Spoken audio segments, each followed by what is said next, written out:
Right, guys, thank you for hanging out here, waiting for us. The guys in Atlanta getting situated for Sherrod. We were wrong. It's not a sweep. No, we're gonna have to put the broomsticks away for a little bit. It's not a sweep. What happened, buddy? They've listen. The Hawks, give them credit. They came home. They played a really good game. They got They a did. lot of guys tripping in. I mean, Bogdan Bogdanovich off the bench. He was literally perfect in the first half. I mean, in my perfect meaning, he made every single shot he took. Yep. Second half, I thought they got Trae Young going a little bit, and by they I mean the Celtics defense. I thought they did a good job really for the first two games in the first half of this one, but they just allowed him to get loose, and once he got loose, it was a wrap. And even with all the things that Atlanta did really well, the Celtics had a chance to tie this game with about a minute to play when Tatum missed that pretty wide open three.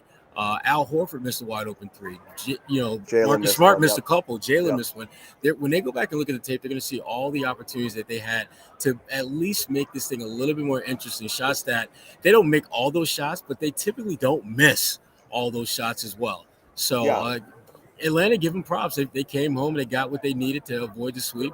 But I do think Sunday is going to be very interesting. I think we're going to see a dramatically different game on Sunday. I think we'll see something closer to what we saw in the first two games on Sunday. Well, a couple things that pop for sure, just in terms of this game.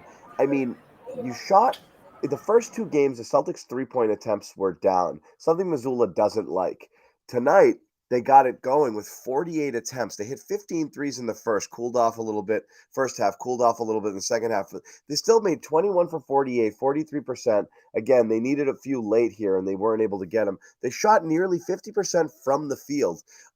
So again, you don't lose a lot of games when you play like this, and it's easy to see the 130 number on the other side and say the defense was horrible. The defense wasn't great by any means, no question about that. But Atlanta just hit everything, including a zillion tough shots, like in people's face.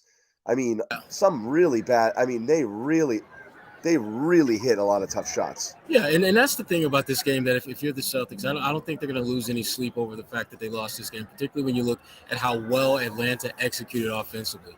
And again, you start going down the line of Really guys. well, and some really just in your mug shots in addition to Yeah, playing well. Yeah, but the one thing that jumped out of me in the first half, and I think it's one of those things that Quinn Snyder, this felt like one of those false positive wins. Like it's a positive that you won, but it's a false if you think that you have finally figured out some like cheat code to win this series. Because one of the things I did notice in the first half was that as well as they were playing, there was one guy in the first half who was not playing well, and that was Trae Young. yeah. At one point, every single player on this entire Hawks roster who saw action, and it was like 8, 9 guys were either +2 or better, except for Trae. He was the only one that, and Yeah. he was like a zero. Then he quickly went down to a -2, and it seemed that that's something that the Celtics. I didn't think they really took advantage of a lot of those mistakes that Trae was making, whether it's a turnover, Yeah. whether it's a bad shot attempt, and again, credit the Hawks because I think they absolutely deserve the credit for this one. I don't think it was so much what Boston didn't do. I think it was just what Atlanta was I, able to do.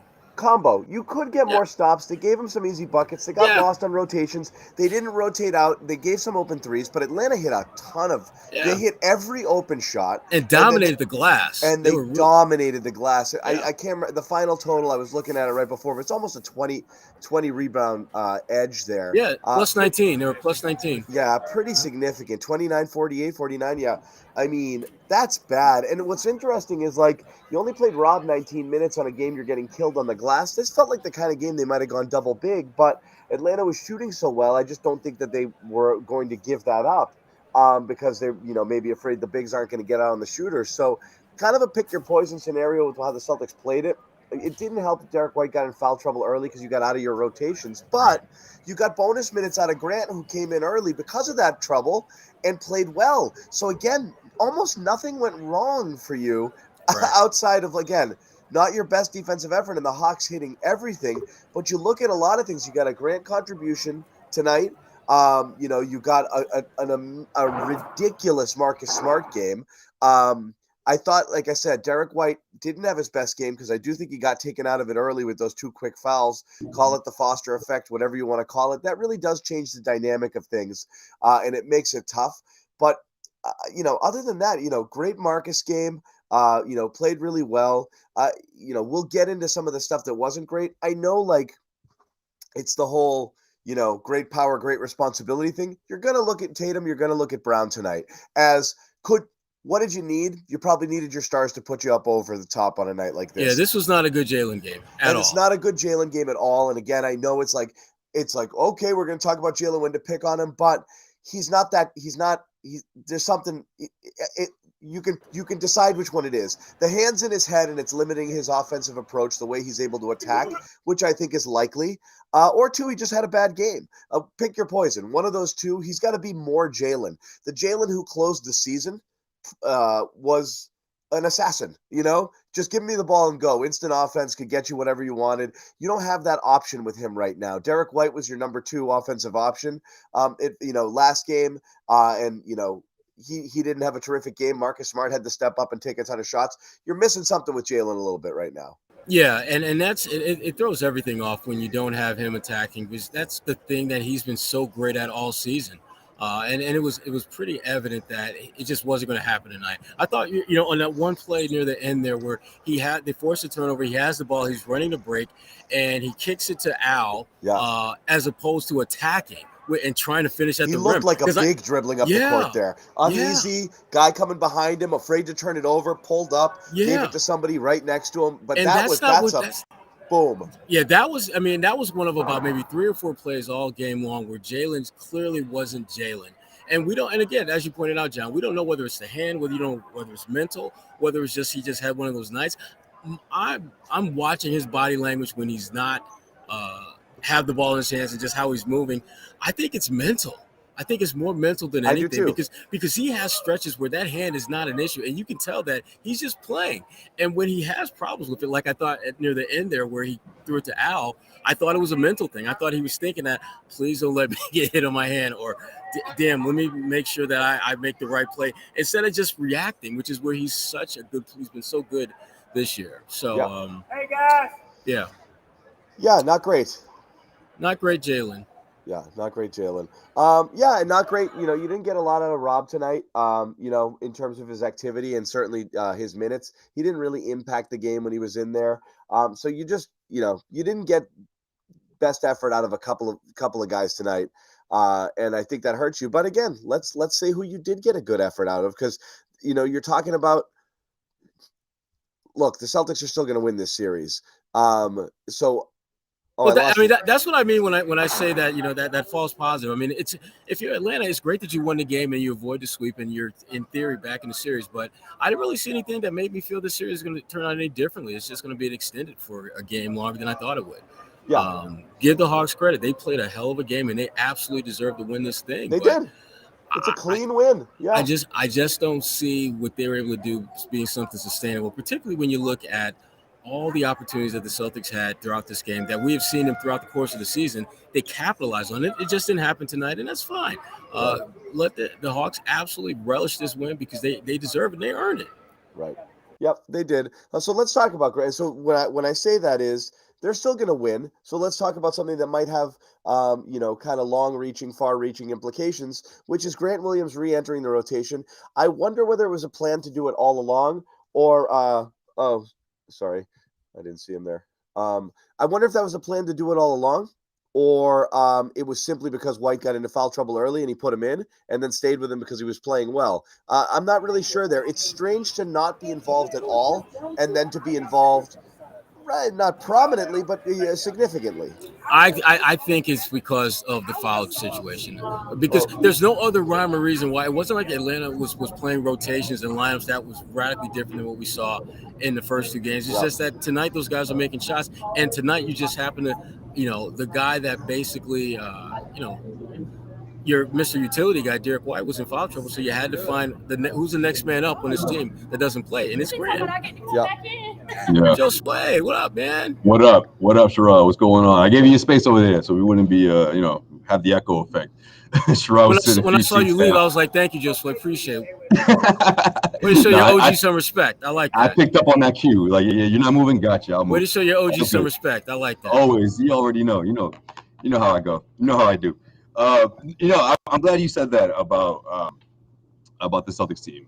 Sherrod, what Joe Mazzulla did in putting Grant into the situation, because I feel like, yeah, it did have to do with Derek White getting those quick fouls, those 2 fouls in the first quarter, but I also feel like his attitude has been much more positive ever since that first game back in Boston. I just felt like, I mean, Bobby and I spoke about it briefly, but he was sulking a bit. It was clear that he had been spoken to and he knew the course of action, that he wasn't going to get playing time. But you saw a completely different Grant in game 2.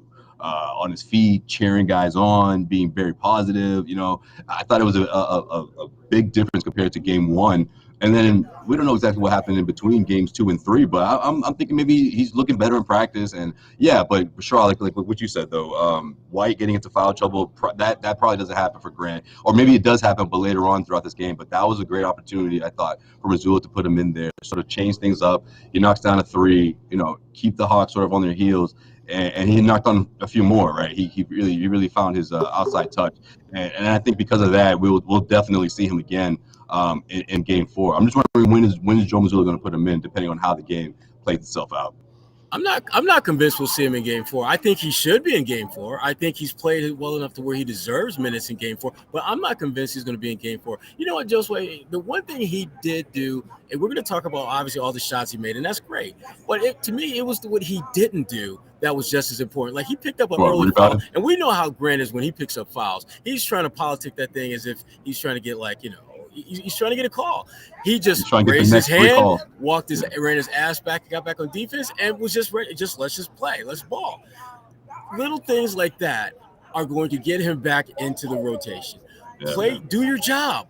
If you're open, make shots. If you have a chance to get a rebound, do that. If you pick up a foul and you know damn well you fouled a dude, get your ass back and play some defense and stop trying to politic. Chill with that. You clearly see that does not work for you. So how about trying something that's different that might work? And so I think the little things that he did in this game, including he drew a couple of really big charges. Grant just played a really smart game, made shots, and kept his mouth shut. You do those 3 things, you're probably going to be back in rotation before you know it. That's what you're supposed to do, Sherrod. Exactly. I just think it's one of those things where it's like, all right, you're seeing what gets you on the floor. Keep doing that, and it's inevitable. So, I mean, if it doesn't happen in game 4, I'll be a little surprised, just because I feel like there's a window there for him, especially if you want to obviously get another win and head back to Boston ready to close this thing out. But if not, we'll definitely see him again. I mean, I never thought throughout the entire postseason this was going to be the course of action. I just felt like the way the Celtics were playing without him in the rotation, there was no reason for Mazzulla to shake things up. But obviously tonight was different. Yeah, I thought he would get in though in one of the first 2 games at home. I thought he would play some. Yeah. So, Josue, from your vantage point, what was the biggest issue tonight? Man, between the transition, the Celtics' transition defense and just guarding the 3-point arc, but that was an historic performance, at least the first half from the Atlanta Hawks. I mean, for them to score 70 plus, I mean, set the franchise record. I mean, it's hard to imagine them doing that again. So yeah, you look at the margin of error here in the Celtics, the way they closed out the fourth quarter. I thought I would have. Someone like Jalen Brown could have came up, if he was able to find somewhat of a offensive rhythm, but he did it. I felt like that really worked in the Hawks' favor, whereas Trae Young, little by little, was getting his, right? I mean, he wasn't aggressive in the first quarter. He was trying to help other guys, and then he found his offense late in the fourth, which obviously, was perfect timing for the Hawks. But he had some tough 3-pointers, man. Some stuff that, that 3 over Al, shots that you can't defend any better, and you look into game 4, seeing if they can do that again. And I just don't think they can, honestly. But the Celtics have to tighten things up on defense. The rebounding, what is it, plus 20 for Atlanta. 19, that's the kind of stuff that the Hawks are looking at beforehand, right? They know that that's the way they could beat the Celtics team, and obviously shooting. I mean, Quinn Snyder doubled down on that before game 2, and he said the same thing heading into this one. Like, look, these guys have to shoot. They have to get right into the shot. If not, pass it. If not, drive. Like, don't waste any time. And you certainly saw that, especially with guys like Saddiq Bey and Bogdanovich, who really got going in game 2. But Saddiq Bey is another guy that they really needed to, and just to keep the Celtics, having to defend the 3-point arc. And then Trae got comfortable. I thought the Celtics guarding him in the pick and roll set, he got a lot of space. And again, maybe it's because he wasn't so demonstrative in that first half, or at least in that first quarter. But when he was, I mean, the Celtics were just they gave him too much space, man. And he was able to get into the paint and get that floater going. That's the way he can get going. Yeah, And then he got outplayed and those dropped. ridiculous, absurd three-pointers. Yeah. I mean, that was a tough one there, but yeah, they're playing drop and Al's dropping there, and Way too low. He was making things happen, and they got burnt a little bit there, no doubt about it. And then that three was friggin' insane. He was good. He was good. Man, I mean, Trey when was Al made really good. When Al made those threes, man, I was thinking, man, maybe this could be. The Celtics were right there. I mean, it just felt like, again, just a couple of those absurd shots was just a little too much for the Celtics. And then that last play, Jalen for three, I don't know, man. I just felt like they could have ran something better. I like seeing Missoula get Jalen Brown involved, but quick inbound pass for the three, it just wasn't the greatest shot. One of the low-key coaching adjustments that Joe Mazzulla made late in the game, and it was only for like a few possessions, but I thought it was really interesting. He basically went offense-defense with Marcus Smart and Malcolm Brogdon. Where they had like 3 or 4 possessions where they didn't get a shot. He took Marcus out, put in Malcolm Brogdon for like 2 or 3 possessions, and then when they were near the Celtics bench on defense, he brought Marcus back in for defensive purposes and took Malcolm out. I love to see that happen because it means that Joe he's starting to recognize that there's certain situations where I need my best offensive guys on the floor, and certain situations where I need Smart and that lockdown defensive unit. Again, it didn't obviously work out the way they were hoping to, but I love the fact that Joe is recognizing that and isn't just, it's not something that we got to talk to him about in a post-game press conference, but it's something he's actually doing in the game so that we don't have to talk about that. We don't have to bring up the fact that he's not recognizing that.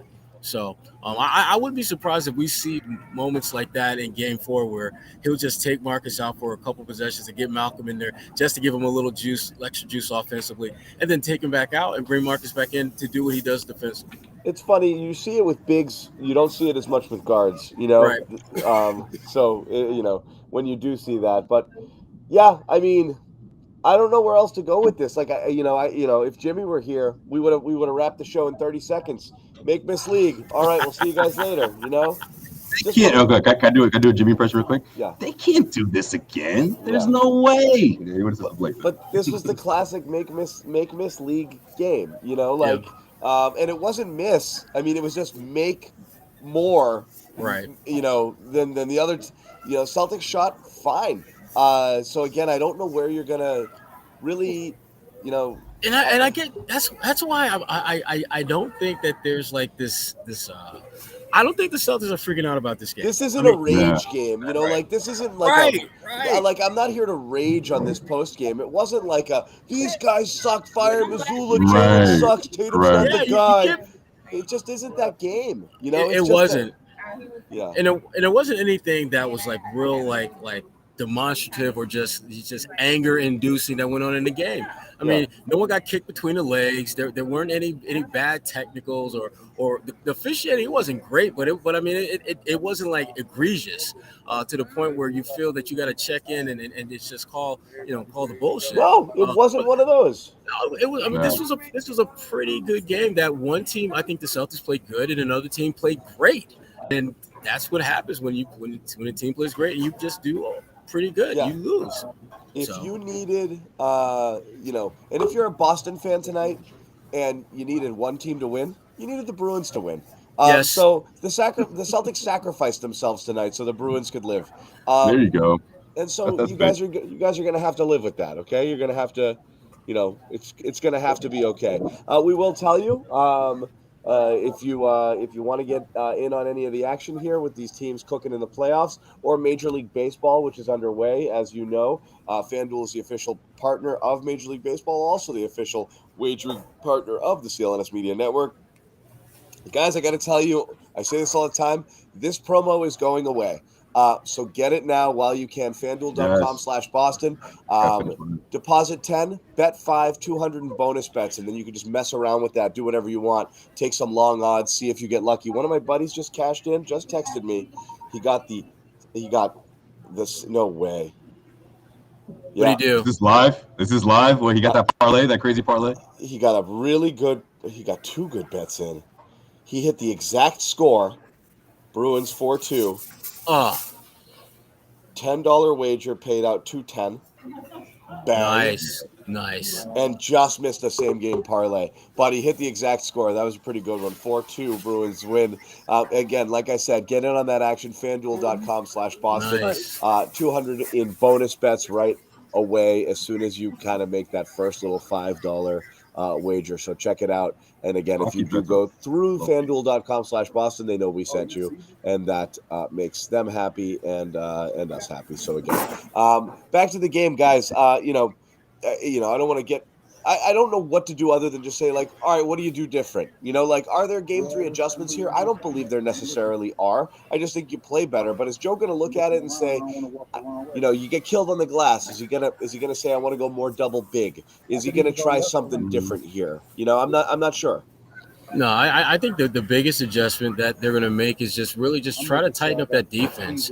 And I don't know whether Trey was able to get so free because of the foul trouble. But to be honest with you, I don't think that was the case because it felt as though Trey was beating Derek White off the dribble consistently, even before the fouls started adding up. So I can't use that as a reason or justification for why they play poorly. Derek White has to be better defensively, because all the great things that he did in the first 2 games, the one thing that I think if you had to take away everything he did and leave him with one discernible skill set to help this team win, it would be his defense on Trey.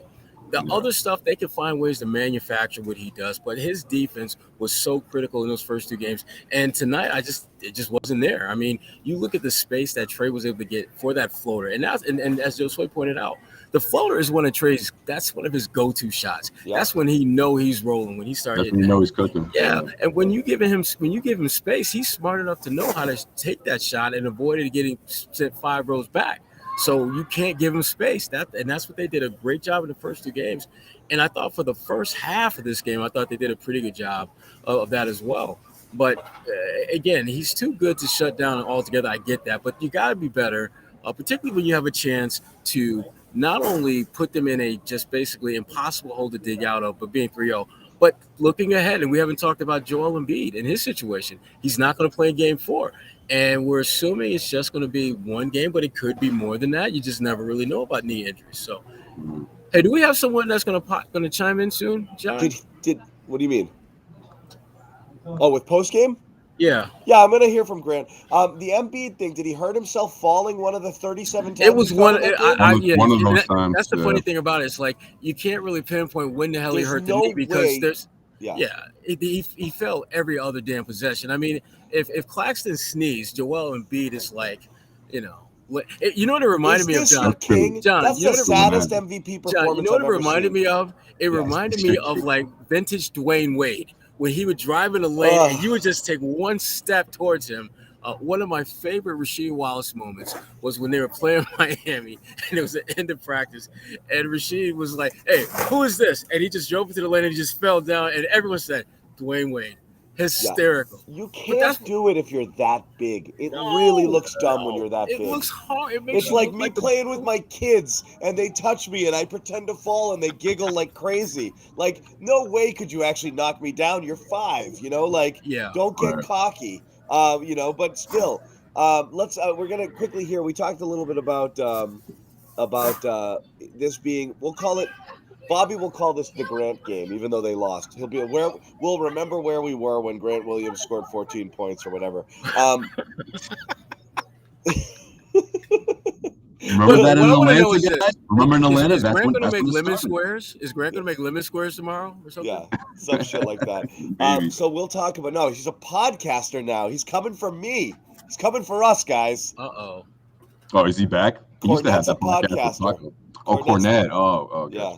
Cornette's coming for. He's coming for me with the baking and the podcasting. I'm starting to get a little self-conscious here, but that's fine. This is Grant Williams talking about playing, and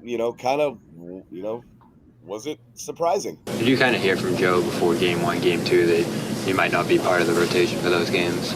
No, I didn't. But something that you don't expect to hear. You're just a player in a situation. You don't try and coach. You just try your best to focus on what you can control. And that first game when I didn't play, just try to keep the same attitude I would if I was. Just try to cheer on the teammates, bring energy, And same with game 2, and then tonight was just, I don't know. Like, I don't know what decided for him to make me go in. So I went in and tried to play well. And frustrating that we lost that. You get it. Okay, interesting. So, I'm a little bored, so I'm going to start a controversy. They hate each other. Oh, hell. No, I'm just, but that's, look. Who knows? Who knows, John? I mean, look, he had an interesting I'm bored. I'm relationship. starting it. I'm putting it out there. No, but He had an interesting relationship with Ime, and they always say like, no, it's no, animosity or anything. We go back and forth. Like that's just our relationship. But hey, who knows? Who knows the dynamic of those two relationships? But yeah, I mean, look, it's I don't know. I'll ask you guys this. Because I go back and forth. Like, to me, it's a, players play. And, like, I've never really, been super sympathetic with the, like, especially, like, in a sport like baseball. Oh, he didn't tell me I was the 7th inning guy. I'm used to going in the 8th, so I wasn't mentally prepared. Just when the guy points at you, pitch. When the coach points, just run out there and play really hard. Right. It's just basketball. I don't know why you need to know stuff. However, mentally getting geeked up for the playoffs and getting to game 1 and 2 and not playing at all and not being told why, it definitely has a way to.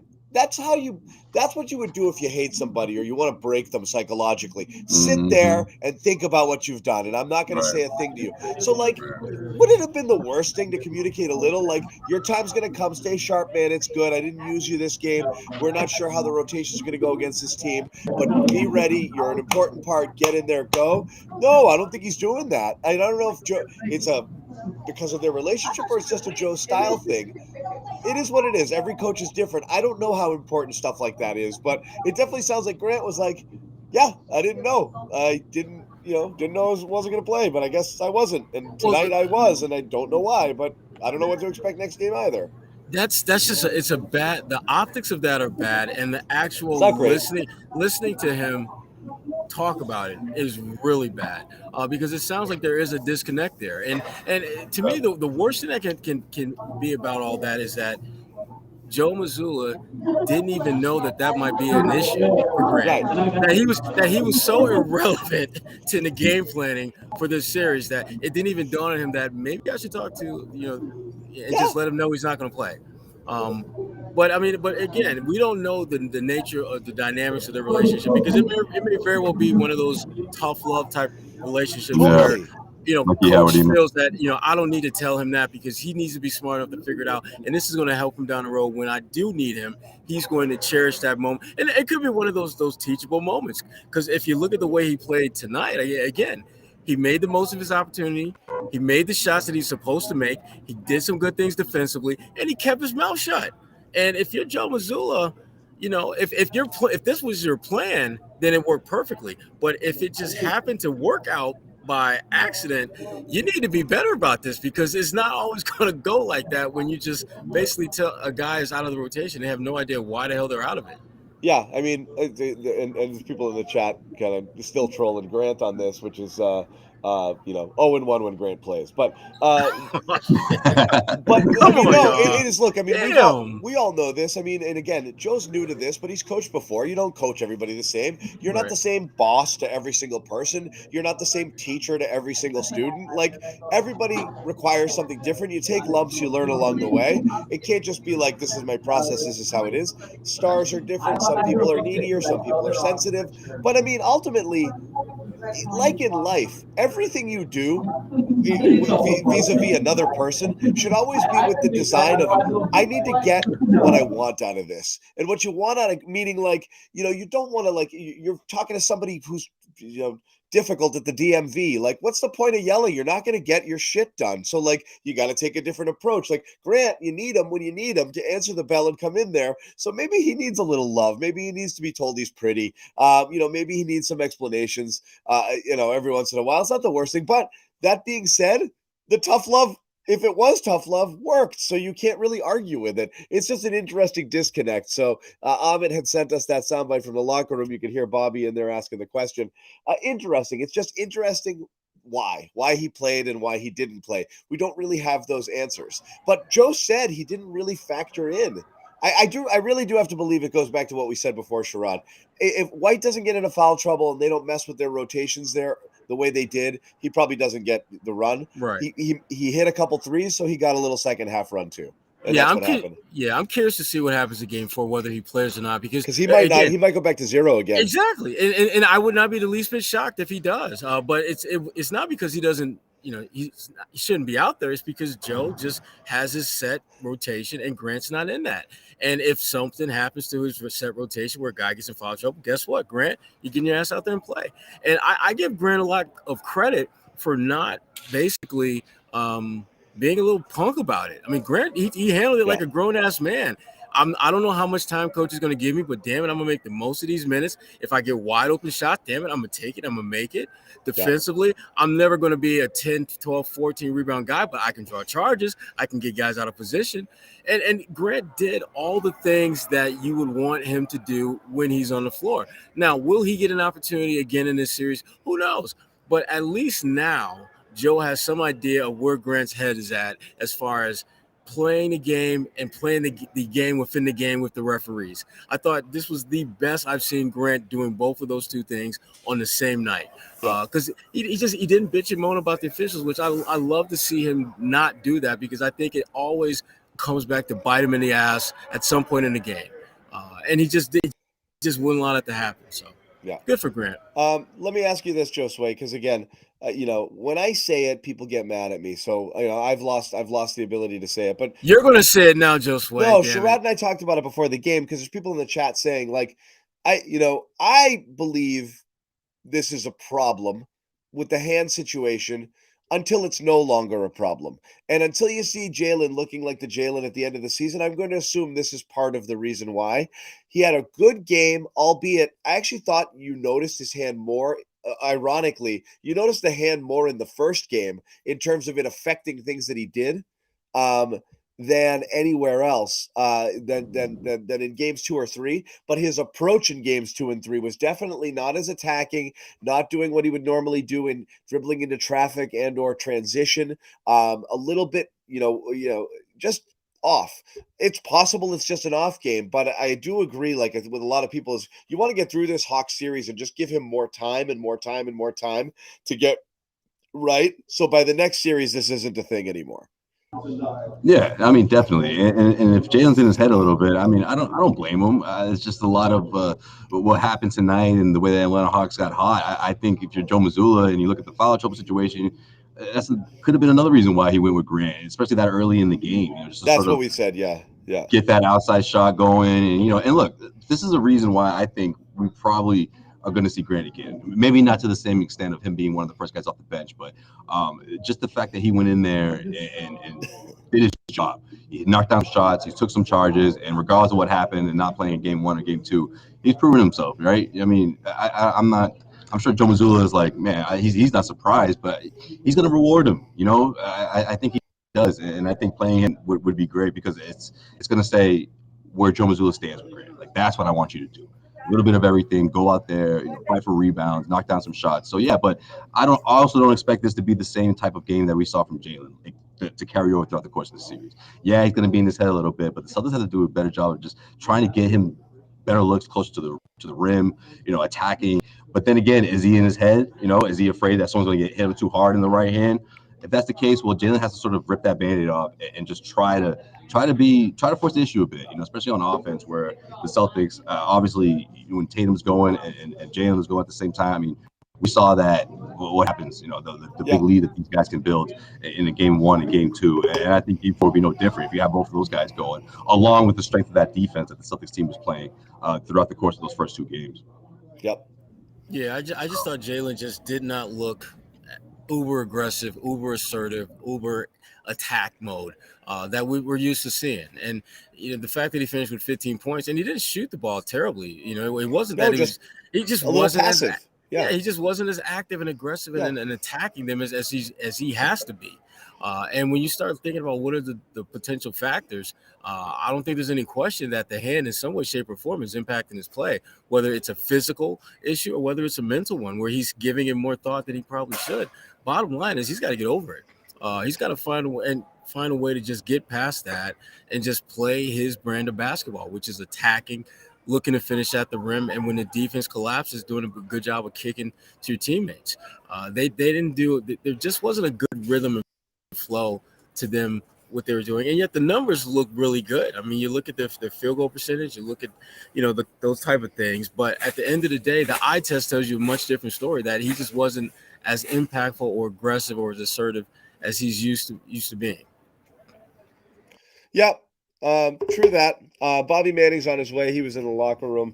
He still got that shot at the end of the game, though. How do you feel about that, Sherrod? Would you drop a play like that? I mean, clearly they're going for the 2-for-1, but Jalen, really? Like, that's the guy? I mean, no, I wouldn't have. I would have tried to get. I would, that to me goes back to the whole offense defensive thinking. I would want to have somebody like Malcolm Brogdon on the floor in that situation.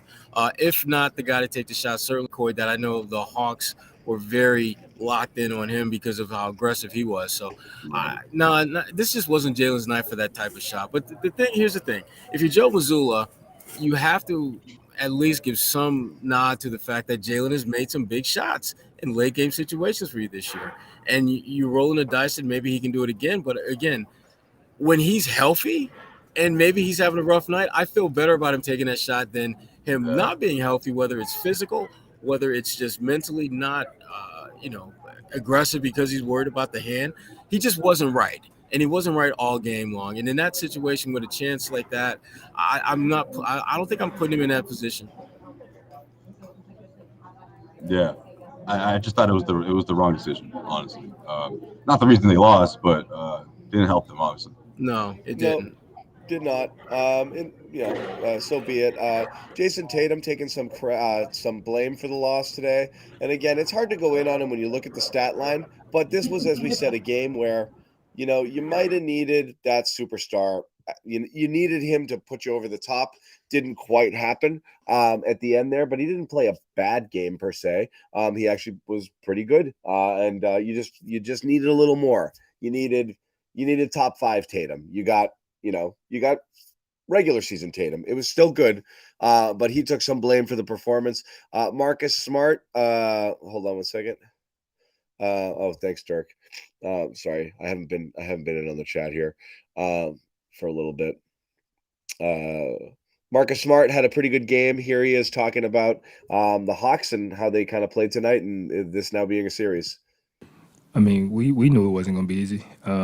That's why we let the outside noise continue to talk for us. It was our focus. We came in with a game plan. They did too, and they executed. And they hit some shots to really get them overboard. So, it could have been a sweep, but we ain't talking about that. It's one game at a time. We came out to play tonight, and we lost, so we got to come back and play again. That little sliver of Christian Magliola there in the corner. Just kind of hanging out there. Just hanging there, yeah. He's right, though. I mean, they got to tell Ahmed to frame out Christian next time. Yeah. Marcus is right, though. I mean, the Hawks played a great game, and that's just what happens when you play a great game. You should win more times than not, particularly when you're doing it at home. But the Celtics, like I said from early on, John, there's nothing I saw in this game that makes me feel that the tide of this series is going to change. To me, it's more like this is just a bump along the road that, again, it's not going to, I think, impact your final destination. I just don't see it. I'm not stressed. Like I said, the things you want to see, again, Atlanta's not repeating this. There wasn't a thing that the Celtics did tonight that was like, oh my God, that, obviously the rebounding was not great. But then, you want Jalen to be back to being Jalen, and everything other than that, I'm not sweating it. Maybe Bobby Manning's a little more panicked. We'll get Bobby's take on the game. Bobby, does it bug you? Did it bug them? What was the vibe? Basketball only, baking later. Yeah, I sense some frustration in terms of how they competed on the interior in this game, and that not only the rebounding, but how they defended the middle. I looked up and I did turn to Sherrod and I said, and I think this is how it finished, 0 blocks for them in this game. After a 10-block game. I think they had 12 last game, coming Yeah. within one of the franchise records. So the rim protection didn't hold up in this game. There was none of it. Young got that floater off, which had been a challenge for him throughout the series. And yeah, I think They Brown, got Rob off his feet a little bit too. Mhm. One too many times, and he wasn't there to challenge when he needed to be in his minutes either. Yeah, Celtics fouling went up in this game. Brown got into foul trouble. I think they actually set a playoff record for lower fouls last game. So the defense collapsed after, I thought, reaching as close as we'd seen it to that 2022 form tonight. Lots of drives by guys. Definitely not the boxing out effort you wanted to see in this game. And I think particularly in transition, they had some breakdowns here that just cost them. And offensively, I like the way they kept up. In fact, that fourth quarter, I thought they were excellent in terms of the shots they got to try to tie and win this game. So there's some stuff to like on that end. Again, though, you leave this game wondering, is this the same defense we saw last year? Rob not being able to play in crunch time in a game like this, them not having the ability to shut off Atlanta at key points. I know you guys are looking at it. I just heard you say there's not a lot to read from this in terms of the long run, but I actually feel the opposite. I came into this series saying that the Hawks can really challenge Celtics in some areas where they're weak.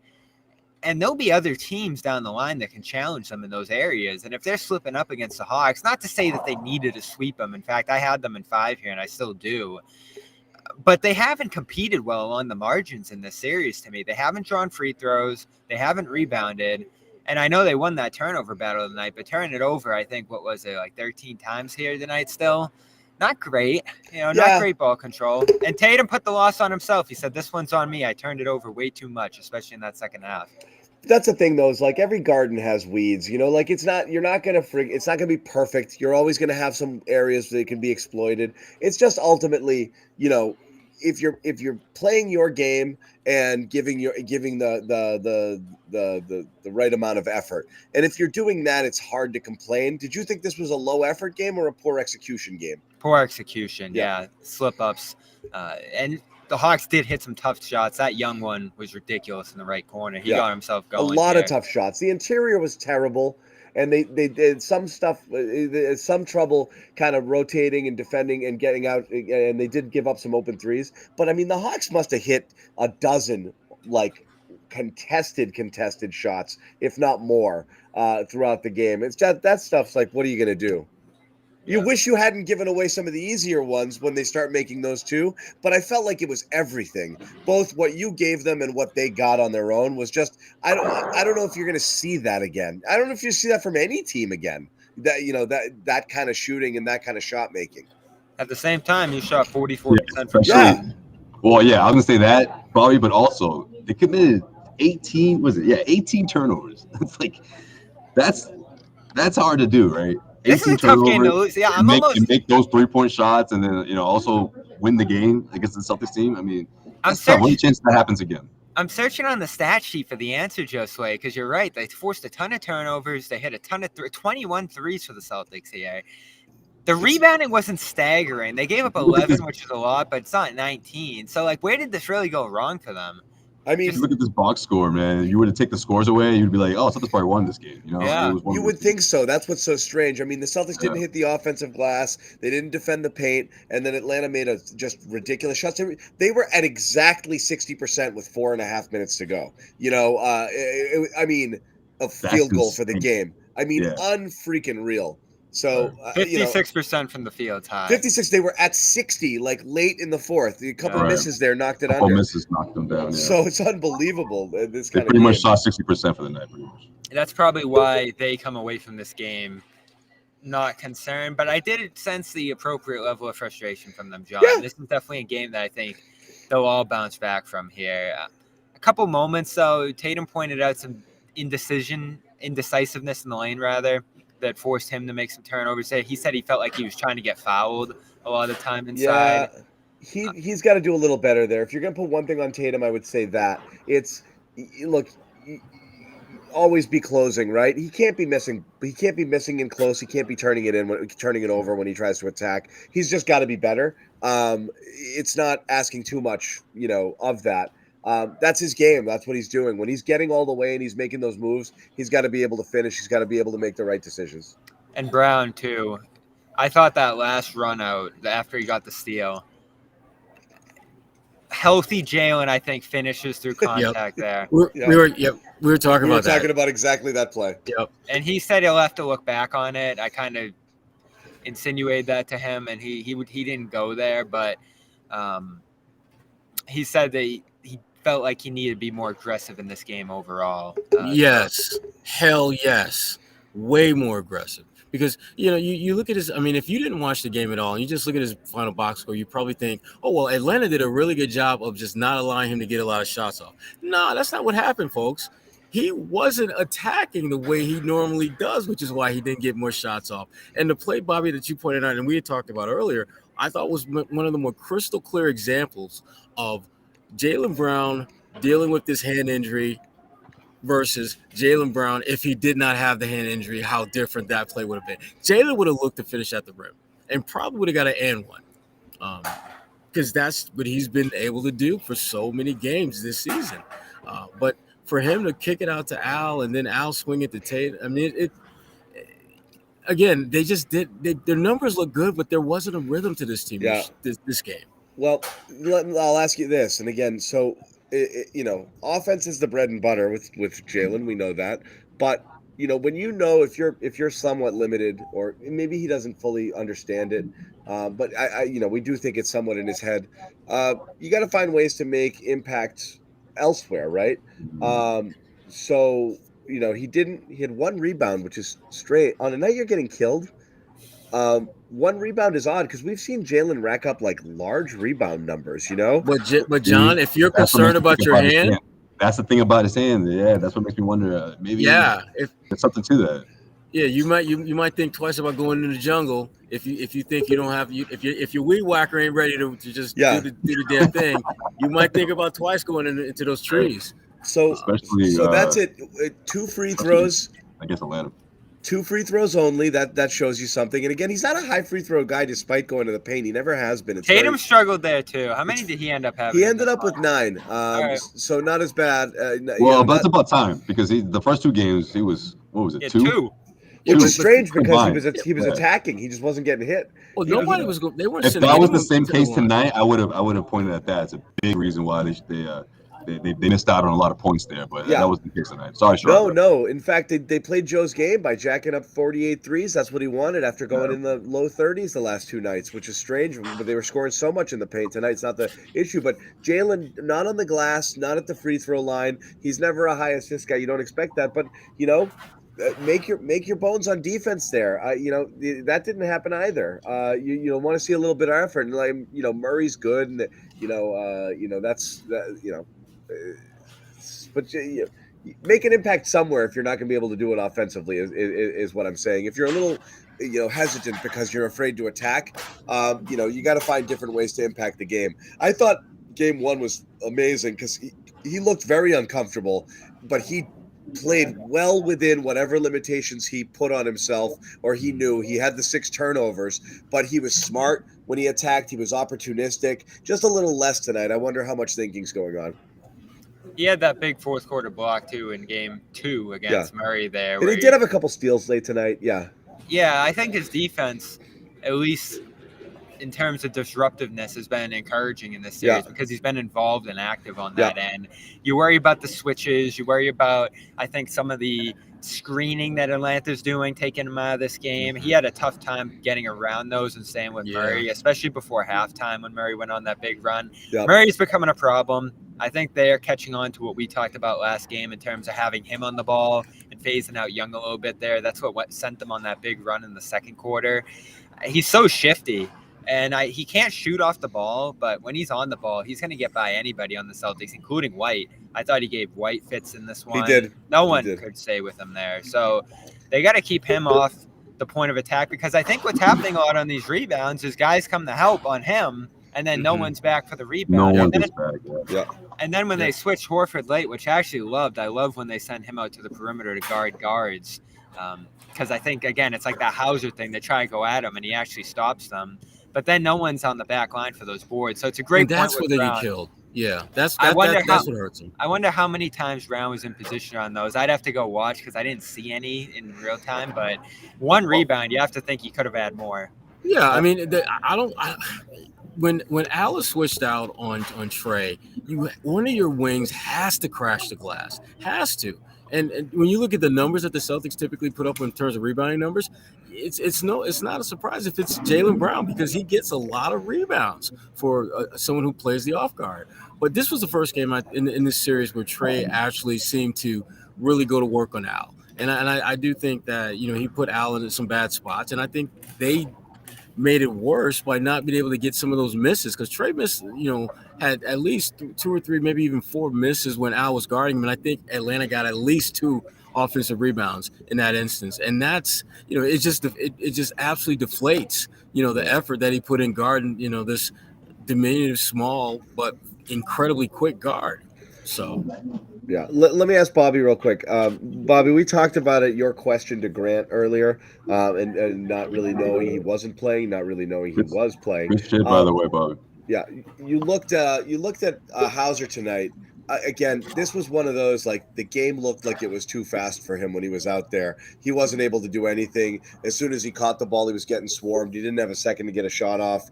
Played very few minutes. It looked like he just wasn't going to be able to keep up tonight, especially with the clip that Atlanta was scoring. And then Grant comes in, and he plays pretty good minutes. Now, first, Bobby, first react to the response. Were you surprised he responded that way when you asked him that question? And 2, did he earn more minutes, or is Joe going to go right back to what he did last, the first 2 games? Because again, we were guessing it might have just been the foul trouble that got him in here in the first place. Yeah, Joe seemed to point in that direction. The foul trouble got him in there, and then he took advantage and kept rolling. Thought we might see him late, and didn't. I asked Joe how tough of a decision that was, and maybe I could have worded that question better, but of course he hit me with it wasn't hard at all. So they went offense, defense was Smart, and I think it was White coming in and out there, or Brogdon rather.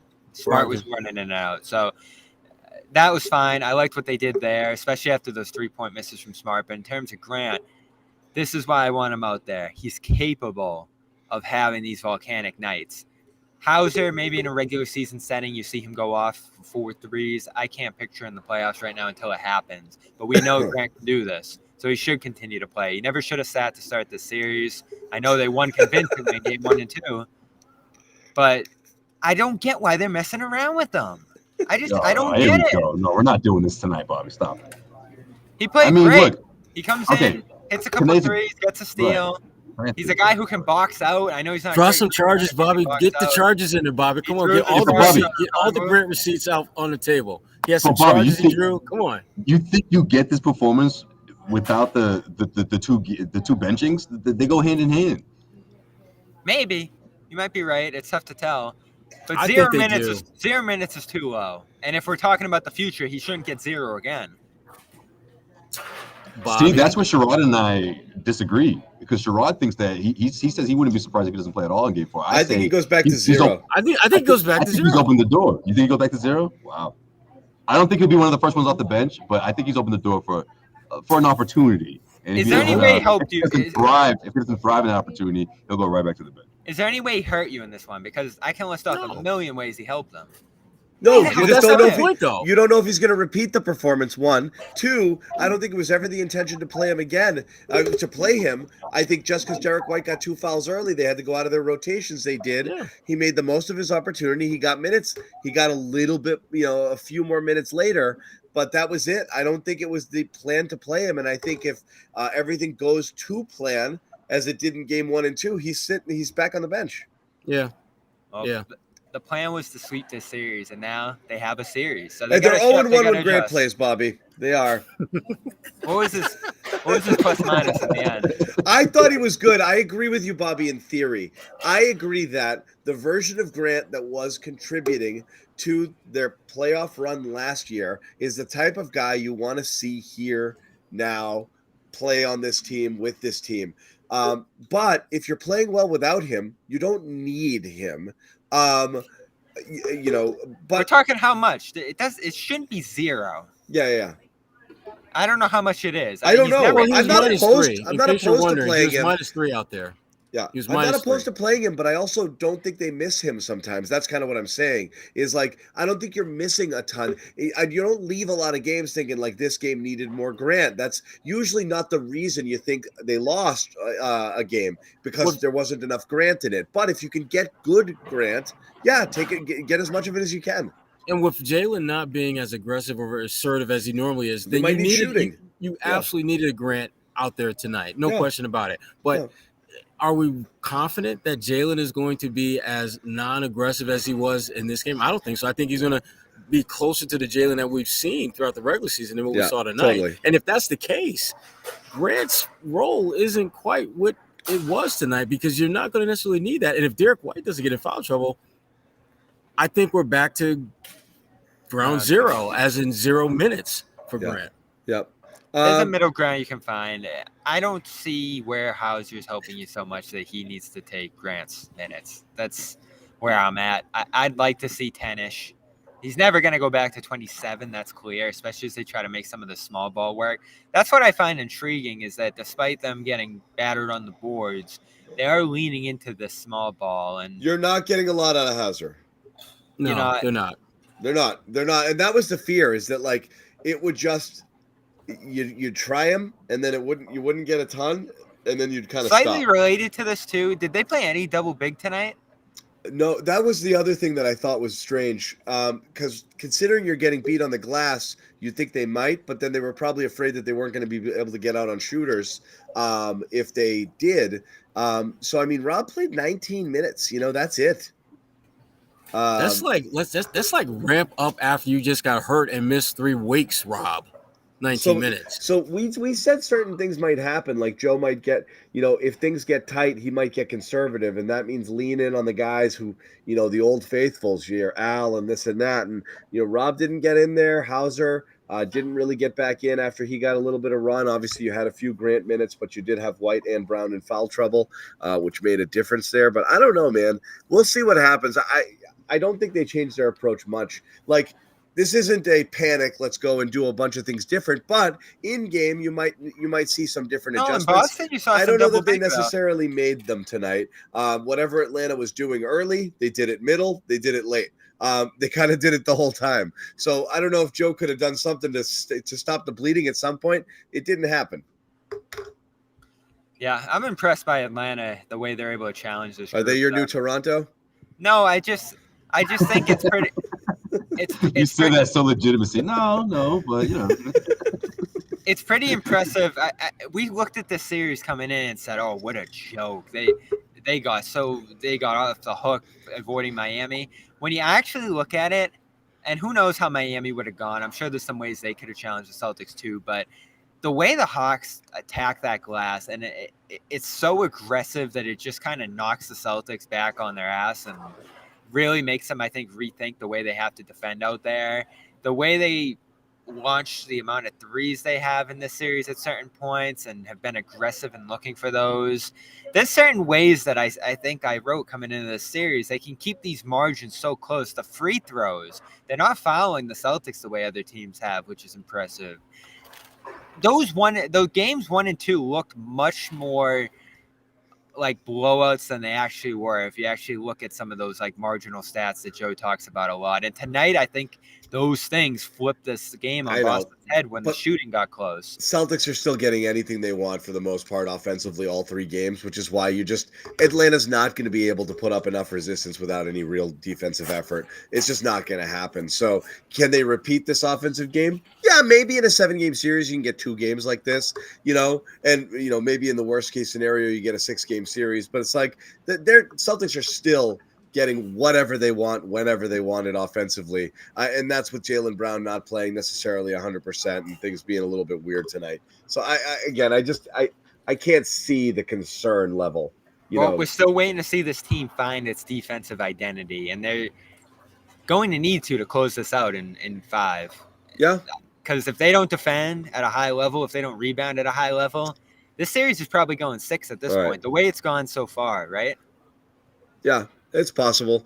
No, I think it's over in 5. But I think it's over in 5. Yeah, I think Celtics come out and drop the hammer in Game 4. But You're gonna get the Game 1 Celtics again. That's what it is. Yeah, we'll see. Anyway, we're gonna wrap. We're hitting that hour mark. These guys have more work to do. They're out in Atlanta, so follow us on Twitter. Follow us over at Celtics CLNS Media. If you guys are hockey fans, you might be able to catch a little bit of Bruins postgame if you run right now over on Bruins Rinkside, our YouTube channel. They're going and they're talking a Bruins 4-2 win. They lead the Panthers 2-1 in their best of 7 series. They did it tonight without their top 2 centers, Patrice Bergeron and David Krejci, both out of action. So a gutsy win Krejci for the was Bruins. out too? Yeah, last minute scratch out of nowhere. Wow. He wasn't supposed to. He was with the he skated with the team in the morning, and he was a late scratch. So they were down. Their top 2 centers got a really good game out of Coyle, who had to step up. Good all around effort. Bruins up 2-1 in that series. All is well. Everyone can stop panicking. People were really worried after that Game 2 loss. I was there at the Garden. Holy crap, was that a quiet crowd? Yeah. Yeah. So anyway, go check that out if you want to check out some Bruins post game. Follow all of these guys for all of their great work covering the series. There's much more stuff coming out on our channel later on tonight and on the CLNS Media website. Yeah,